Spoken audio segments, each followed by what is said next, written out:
Hola, hola, hola. Vamos a continuar con otro punto del tema de los carbohidratos, en el que vamos a ver en qué consiste el efecto anomérico. En el vídeo anterior trabajamos los anómeros alfa y beta y la reacción que los interconvierte, denominada mutarrotación. Vimos que la molécula de glucosa en el medio acuoso se encuentra como mezcla de los anómeros alfa y beta, que en un momento vamos a recordar. Vamos a dibujar la molécula de glucosa en su forma abierta y la voy a ciclar. Tenemos en el carbono 1 el grupo carbonilo del azúcar y después, bueno, los carbonos siguientes se van alternando los grupos hidroxilo, según los voy colocando, hasta el último carbono, el sexto carbono del azúcar, que tiene un CH2OH.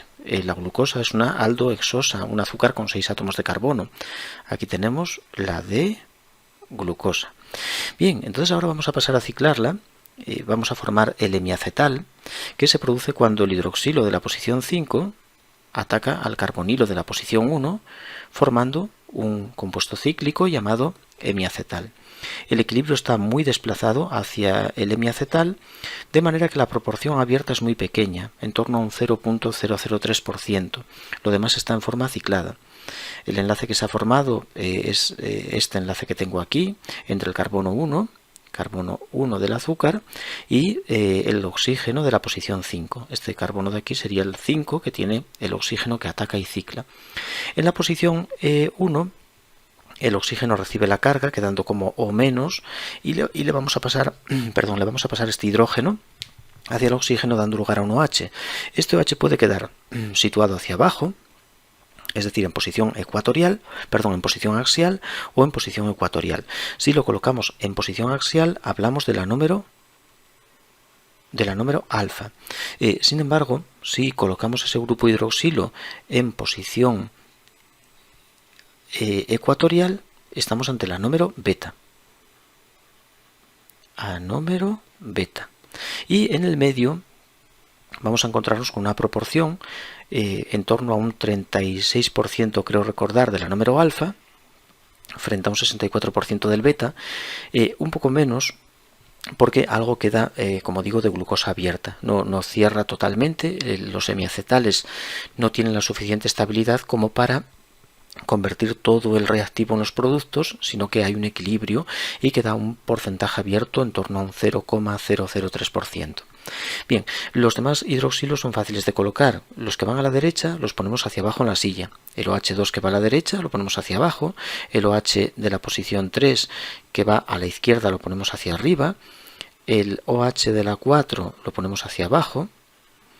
Y después en la posición 5 tenemos el OH que cicló, que es este oxígeno, vamos a pintarlo en rojo, el oxígeno que forma el hemiacetal, y nos queda por debajo de él un CH2OH, que es el carbono 6, y como es un azúcar serie D, este OH al ir a la derecha estamos ante un azúcar de la serie D, pues el CH2OH va a ir hacia arriba, en ecuatorial, orientado hacia arriba, lo que caracteriza a los azúcares serie D. En el otro anómero, en el anómero beta, todo es exactamente igual, todo igual porque los anómeros lo único que tienen de diferente es su OH anomérico. Los demás OH son característicos del azúcar. Si estamos ante la molécula de glucosa, tiene que tener todos los hidroxilos exactamente igual en una molécula, en un anómero que en el otro, salvo el anomérico. Bien, por ejemplo, esta molécula de aquí decimos que es la alfa, anómero alfa, azúcar serie D, y es la glucosa, por tanto es una gluco, y como ha ciclado en forma de ciclo de 6, se llama pirano, por tanto ponemos pirano y lo acabamos en osa, piranosa, para indicar que es un azúcar. Y el otro, pues es el anómero beta, beta de gluco, piranosa, es la beta de glucopiranosa. Bien, pues ahí tenemos los dos anómeros de la glucosa y los dos se forman en el medio en esos porcentajes que comento. ¿Por qué el anómero beta es mayoritario frente al alfa? Bueno, porque tiene todos los hidroxilos, incluido el anomérico, los tiene todos en ecuatorial, en posición ecuatorial, lo que evita repulsiones. ¿Qué ocurre con el alfa? Pues que tiene uno de los hidroxilos, el anomérico, pues lo tiene en axial. Y ese hidroxilo en posición axial tiene interacciones con los hidrógenos que hay en posición 3 con respecto a él, en concreto con respecto a esos dos hidrógenos que señalo.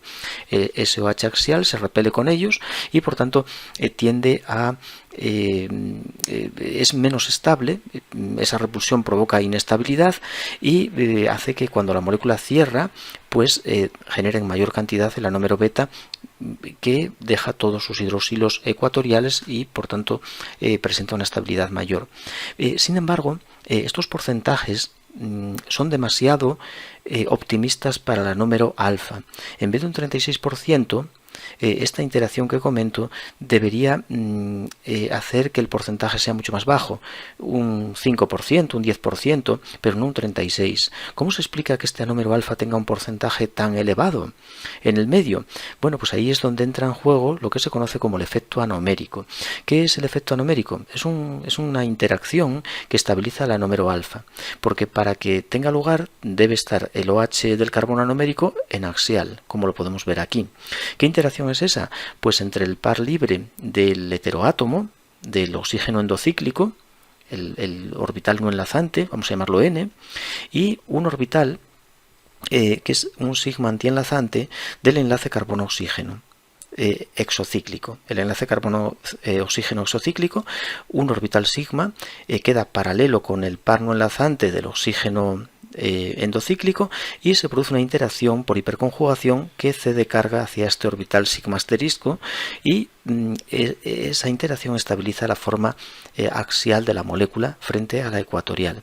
Aquí, bueno, en este dibujo han considerado que el equilibrio va hacia la izquierda, porque como podemos ver, en el caso de que el anómero sea beta, es decir, que el enlace carbono-oxígeno esté ecuatorial, este orbital sigma antienlazante ya no nos queda paralelo con ninguno de los dos no enlazantes, y por tanto no existe ese solapamiento y esta interacción estabilizante desaparece. Por tanto, los porcentajes dependen de dos cuestiones. Por un lado, el anómero alfa, su proporción debería ser menor porque tiene el OH en axial y eso provoca repulsiones que hacen que sea desfavorable, ¿no?, frente al beta. Pero por otro lado, el anómero alfa tiene una interacción estabilizante entre este orbital no enlazante y un orbital que tenemos aquí del enlace carbono-oxígeno, que es un sigma antienlazante. Esa interacción, esa cesión de carga desde el orbital no enlazante hacia el vacío sigma antienlazante estabiliza la forma axial de la molécula y por eso el porcentaje se eleva por encima de lo esperado. A este fenómeno se le llama efecto anomérico. Bien, bueno, pues ahora ya no podemos ya seguir con más historias de pequeños detalles sobre los azúcares y hay que pasar a lo más interesante, que es la reactividad, que es donde tenemos incluso ejercicios muy entretenidos y las reacciones pues las vamos a dividir en reacciones de oxidación, que vamos a empezar con ellas en el próximo vídeo, las reacciones de reducción, hay poca cosa al respecto, después vamos a ver también las reacciones de metilación de los hidroxilos o acetilación de hidroxilos, que hay cuestiones interesantes, y después vamos a ver la protección de los grupos hidroxilo, que también es muy importante para realizar síntesis con azúcares, convertir unos en otros, obtenerlos, las reacciones de protección. Y después quedarían las reacciones de degradación. Reacciones de degradación como la reacción de degradación de Wolff y de Ruff. Las degradaciones de Wall y Ruff, y también podemos hacer lo contrario, que es la síntesis, llamada síntesis de Kilian y Fischer. Bueno, pues eso es todo lo que nos quedaría para tener ahí un buen dominio sobre este tema interesante que son los hidratos de carbono. Y bueno, después para terminar dejaríamos ya los monosacáridos y pasaríamos a ver algo de los disacáridos más importantes que hay, como el azúcar de mesa, la sacarosa, el azúcar de la leche, la lactosa, son disacáridos muy importantes, y tenemos también polisacáridos, como por ejemplo el glucógeno que es nuestra fuente energética, nuestra reserva energética. Pues vamos a ver algunos polisacáridos importantes que forman parte de los seres vivos, de nosotros y de las plantas, qué estructura tienen.